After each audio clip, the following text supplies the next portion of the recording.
Bilindiği gibi 14 Nisan 2018 tarihinde Diyarbakır Ticaret ve Sanayi Odası'nın meclis ve akabinde yönetim kurulu seçimleri yapılacak ve 2022 yılına kadar seçilecek olan bu yönetim tarafından yönetilecektir.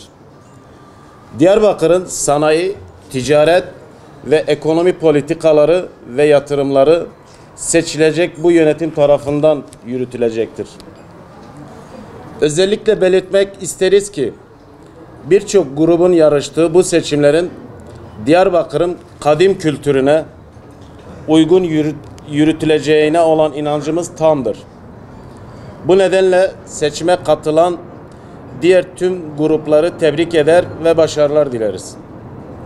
İnanıyoruz ki yola çıkan tüm gruplar proje temelinde ve saygı ölçüsünde seçim sürecini yaşadığı takdirde Diyarbakır'ın saygıdeğer iş dünyası en doğru kararı verecektir. Ticaret ve sanayi odaları kanun kapsamında kurulan kamu kurumu niteliğinde meslek kuruluşlarıdır.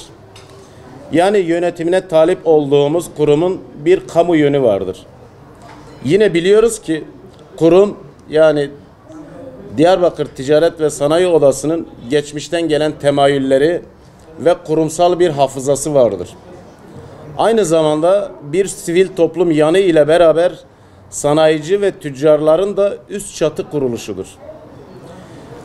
Dikkat edilirse bu geniş hareket alanı birçok projenin başlatılmasında, yürütülmesinde, kurum ve kuruluşlar arasında çözüm odaklı koordinasyon süreçlerinin başlatılmasında sonuç alıcı, etkin ve hatta kesin kararlar alabilecek bir kurum yapısındadır.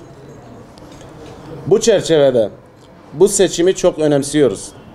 Diyarbakır'ın önümüzdeki 4 yılını planlamak ve kalkınma hamlelerinde etkin görev almak için Kırmızı Liste dayanışma platformu olarak seçime girme kararımızı siz değerli basın mensupları aracılığıyla kamuoyuna duyurmak isteriz. Diyarbakır Ticaret ve Sanayi Odası'nın geçmişini, yapmak istediklerini ve yapamadıklarını iyi biliyoruz.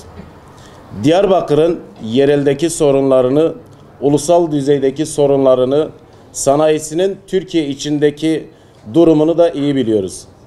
Bu yönde kısa bir zaman içinde kamuoyu ve seçmenle paylaşacağımız sorunlar ve çözümlerle ilgili raporlarımızı yayınlayacağız.